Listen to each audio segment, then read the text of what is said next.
देश की नई संसद के सामने मस्जिद क्यों है? इस मस्जिद का सच क्या है? केंद्र सरकार लुटियंस दिल्ली समेत वीआईपी इलाकों में बनी 123 विवादित प्रॉपर्टीज का सर्वे क्यों करा रही है? 1360 एकड़ में फैली इस जमीन की कीमत आज करीब 20,000 करोड़ आंकी जा रही है। नई दिल्ली में फैली अरबों की इस प्रॉपर्टी का असली मालिक कौन है? 2014 में कांग्रेस ने इसका मालिक किसे बनाया था और केंद्र सरकार अब किसके हक में फैसला करने वाली है? इस विवादित जमीन से होने वाली कमाई कहां खर्च हो रही है और किसे फायदा मिल रहा है? हर सवाल का जवाब इस रिपोर्ट में।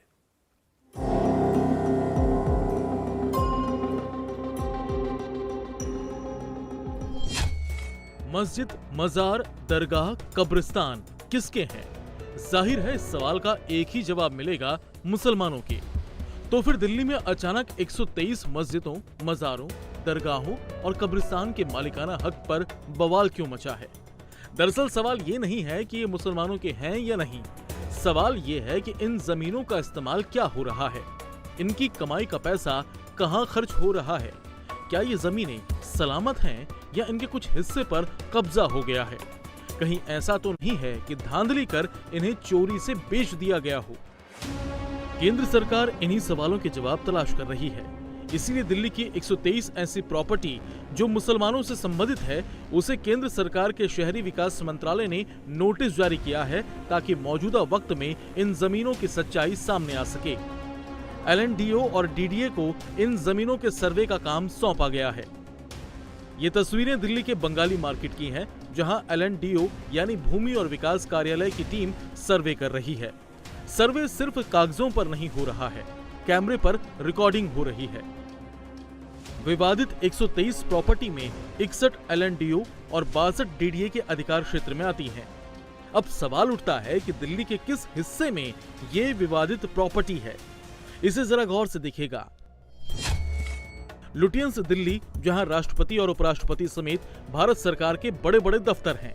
नई संसद वाला इलाका, कनॉट प्लेस, जनपथ, अशोक रोड, पंडारा रोड, जंगपुरा। जहां ये 123 विवादित प्रॉपर्टीज हैं, वो दिल्ली के सबसे पॉश इलाकों में शुमार हैं। यहां प्रॉपर्टी के दाम करोड़ों में हैं। अब आपके मन में बेचैनी हो रही होगी कि आखिर कितनी कीमत होगी, तो उसका भी जवाब जान लीजिए।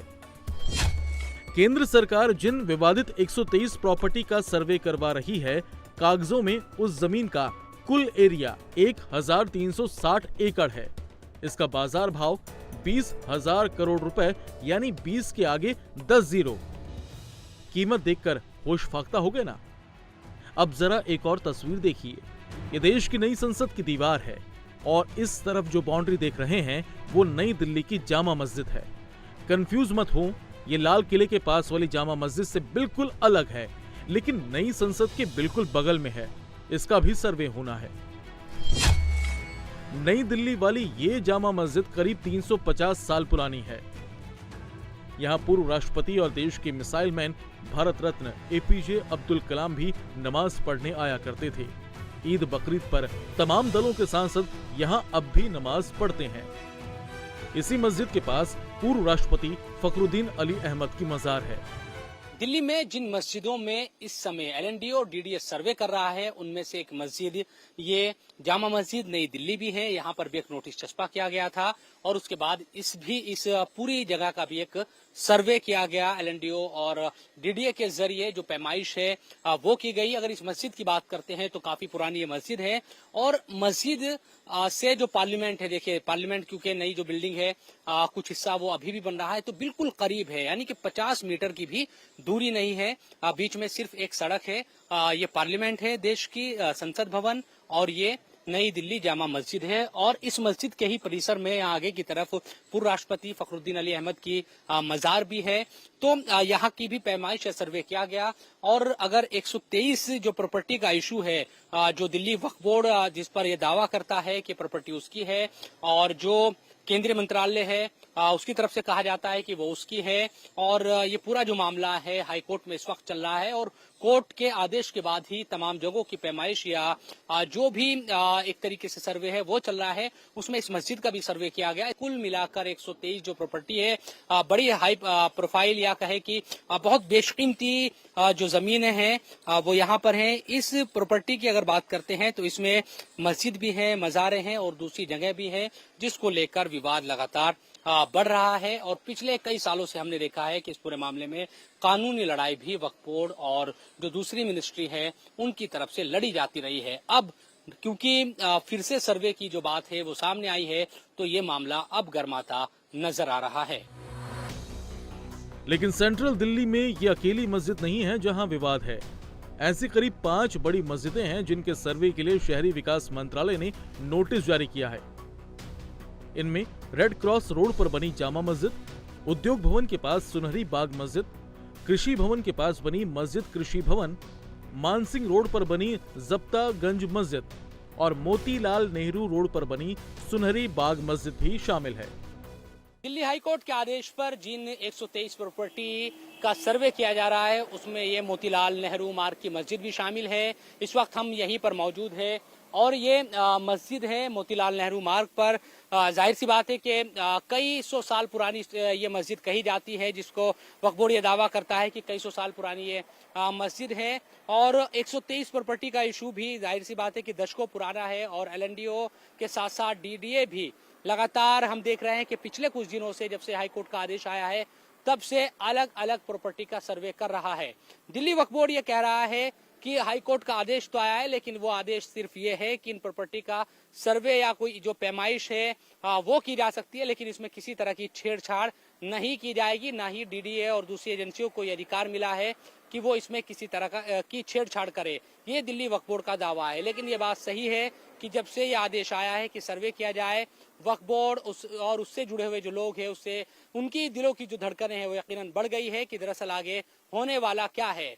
और जिस तरह से हम देख रहे हैं कि पिछले कई सालों से लगातार ये जो मामला है गरमाया हुआ है, इसमें चाहे मस्जिदें हो, 123 प्रॉपर्टी का जो इशू है, या फिर मज़ार या दूसरी भी जगह ऐसी है जिस पर दिल्ली वक्फ बोर्ड ये दावा करता रहा है कि ये उसी की ज़मीन है और तमाम जो भी अधिकार है वो उसके पास है।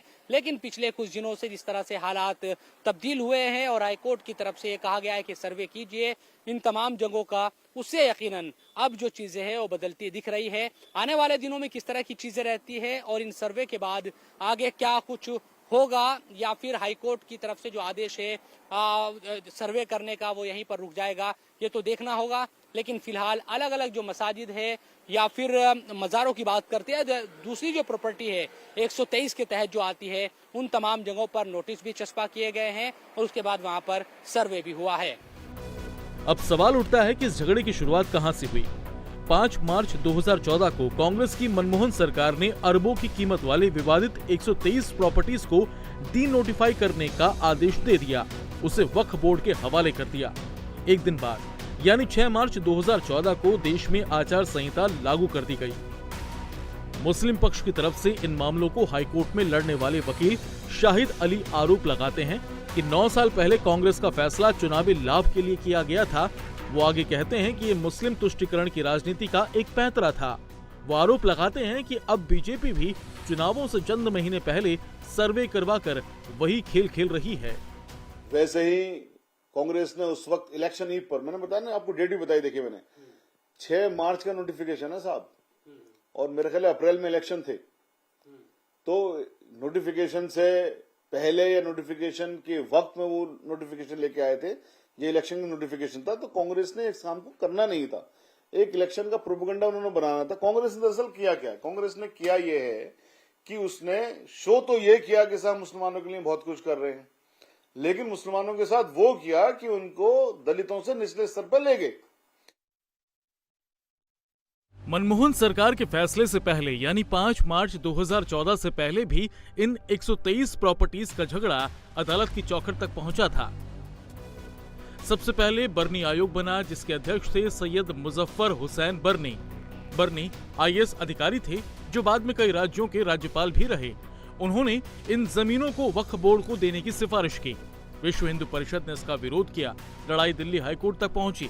दिल्ली हाईकोर्ट ने फैसला दिया कि सभी 123 प्रॉपर्टीज का मालिकाना हक केंद्र सरकार के पास है। कोर्ट ने आगे कहा कि सरकार किसी को चाहे वो दिल्ली वक्फ बोर्ड ही क्यों ना हो, उसे लीज डीड न दे। लेकिन दिल्ली हाईकोर्ट ने साथ ही ये भी कहा कि जिसके पास इन जमीनों का कब्जा है वो बरकरार रहेगा। 2014 में जब कांग्रेस ने वक्फ बोर्ड को दे दिया तो इस फैसले के खिलाफ बीएचपी फिर दिल्ली हाईकोर्ट पहुंची। 2014 के चुनाव में कांग्रेस की हार हुई और दिल्ली की गद्दी पर मोदी बैठे। उनकी सरकार ने फरवरी 2015 में मनमोहन सरकार के फैसले की जांच का आदेश दिया। 2016 में जांच शुरू हुई।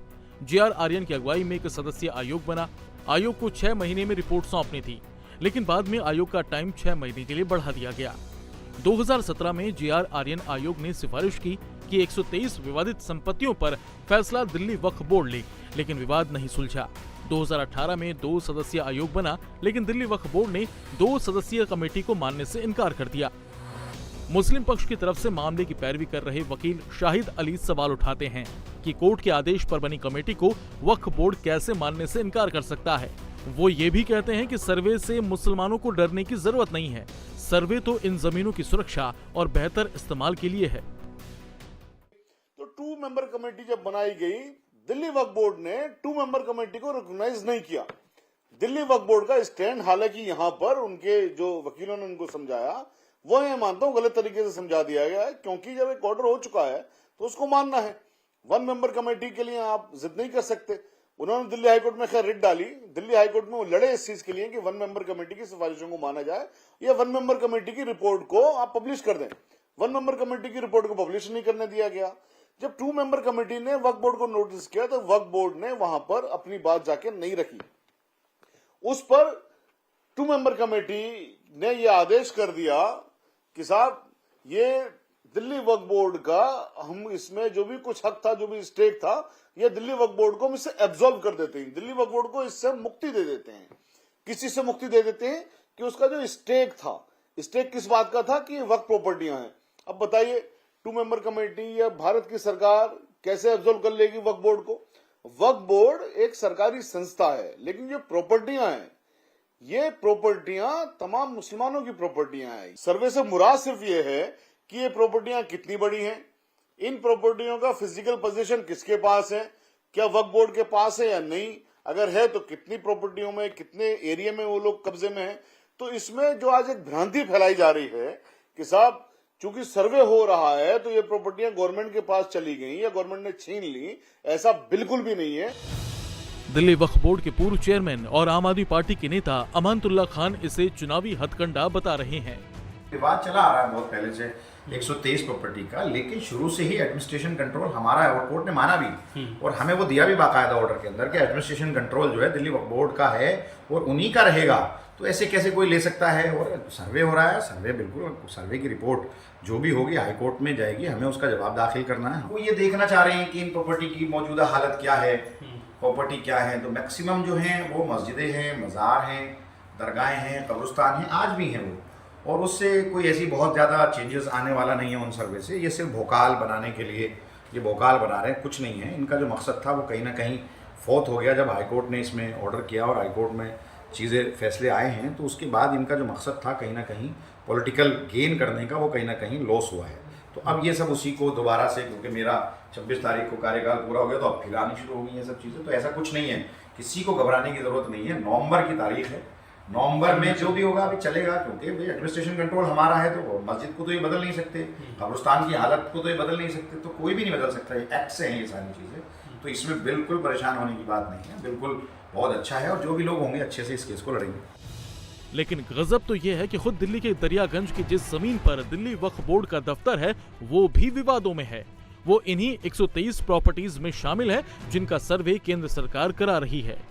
हम इस वक्त दिल्ली के दरियागंज में मौजूद हैं और मेरे पीछे दिल्ली वक्फ बोर्ड का ऑफिस है। यही वो ऑफिस है जो दावा करता है इन 123 प्रॉपर्टीज को लेकर। हालांकि इस वक्त की बात करते हैं तो दिल्ली वक्फ बोर्ड में ना तो बोर्ड बचा है, क्योंकि जो भी बोर्ड का कार्यकाल था वो मुद्दत उसकी खत्म हो चुकी है। अमानतुल्लाह खान यहाँ के चेयरमैन थे, इसलिए बोर्ड के जो पूर्व चेयरमैन है या जो सदस्य है वो इस सिलसिले में बात करने को तैयार नहीं। इसके अलावा जो अधिकारी है यहाँ पर, सेक्शन जो अफसर थे, उनको भी सस्पेंड किया हुआ है, उनके खिलाफ जांच चल रही है। तो कोई भी ऐसा अधिकारी अंदर अब नजर नहीं आता। जो इंडिया टीवी हर वक्त हर जगह डाउनलोड करने के लिए सर्च करें India TV news Google play store या ऐप स्टोर पर।